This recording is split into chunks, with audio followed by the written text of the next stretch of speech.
समुंदर यह एक ऐसी चीज है जो हमेशा से इंसान को फैसिनेट करता आया है। कभी सोचा है यह पानी का इतना बड़ा बदन कैसे इतना ज्यादा रहस्य अपने अंदर समाये हुए हैं। सबसे पहले बात करते हैं समुंदर की गहराइयों की। समुंदर का सबसे गहरा हिस्सा मरीन ट्रेंच इतना गहरा है कि अगर माउंट एवरेस्ट को वहां डाल दिया जाए तो भी वह पूरा डूब जाएगा। मरीन ट्रेंच की गहराई लगभग 11,000 मीटर है। वहां के प्रेशर और टेम्परेचर कंडीशन इंसानों के लिए बिल्कुल भी फ्रेंडली नहीं है। इतनी गहराइयों में स्पेसिफिकली डिजाइन सबमरीन्स ही जा सकते हैं। अब सोचो इंसान स्पेस में जा चुका है लेकिन समुद्र की गहराइयों को अब तक पूरी तरह एक्सप्लोर नहीं कर पाया। समुद्र का पानी लगभग 97% ऑफ द अर्थ का वाटर होल्ड करता है। यह पानी बहुत ही साल्टी होता है जो कि ह्यूमंस के लिए डायरेक्टली ड्रिंकेबल नहीं होता। समुद्र के पानी में लगभग 3.5% साल्ट होता है। यह साल्ट समुद्र में कई प्रेशर से आते हैं जैसे रिवर्स जो मिनरल्स को अपने साथ समुद्र तक ले जाते हैं। मरीन लाइफ यानी समुद्र में रहने वाले जीव जंतु भी अपने आप में एक अलग ही दुनिया है।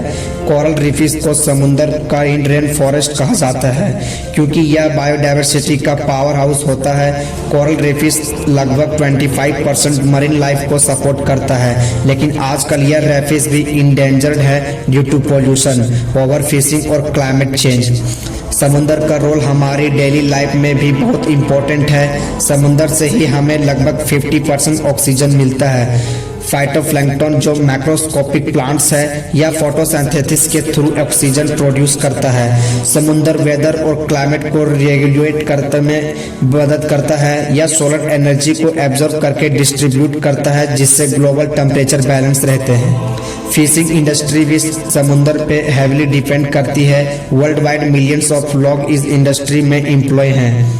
समुद्र से मिलने वाले फिश और सी फूड मिलियंस ऑफ लोगों को प्राइमरी सोर्स ऑफ प्रोटीन है लेकिन ओवर फिशिंग के मेजर प्रॉब्लम बन चुका है। यह मरीन स्पीशीज को इंडेंजर्ड बनाता है और मरीन इकोसिस्टम को डिस्टर्ब करती है।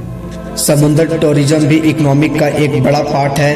बीच, स्कूबा डाइविंग, स्नॉर्केलिंग और क्रूजेस लोगों को समुद्र के करीब ले आते हैं या टूरिज्म इंडस्ट्री करोड़ का रेवेन्यू जनरेट करते हैं। लेकिन टूरिज्म भी समुद्र को पॉल्यूट करता है।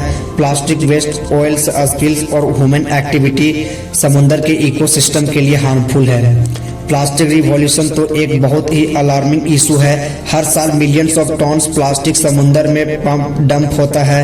यह प्लास्टिक मरीन लाइफ के लिए डेडली होता है। टर्टल्स, बर्ड्स और फिशेस इस फूड समझकर कंज्यूम कर लेते हैं जो उनकी डेथ की रीजन बन जाता है। माइक्रो प्लास्टिक भी समुद्र में घुल जाते हैं जो मरीन फूड चेन को अफेक्ट करते हैं और फाइनली ह्यूमंस तक पहुंच जाते हैं। क्लाइमेट चेंज भी समुद्र पे डायरेक्टली इम्पैक्ट करता है। ग्लोबल वार्मिंग से समुद्र का टेम्परेचर बढ़ रहा है जो मरीन लाइफ के लिए हार्मफुल है। कोरल ब्लीचिंग एक मेजर इशू है जो हाई टेम्परेचर की वजह से होता है। सी लेवल राइज भी कोस्टल एरिया के लिए एक थ्रेट बन चुका है। आइस कैप्स मेल्ट होने से सी लेवल बढ़ता है जो फ्लूडिंग और इरोजन कॉज करता है। समुद्र के इतने सारे बेनिफिट्स के बावजूद हमारे एक्शन उसके लिए डिटरमिनेंटल है। हम सब मिलकर एफर्ट्स करने होंगे ताकि हम अपने समुद्र को प्रोटेक्ट कर सके।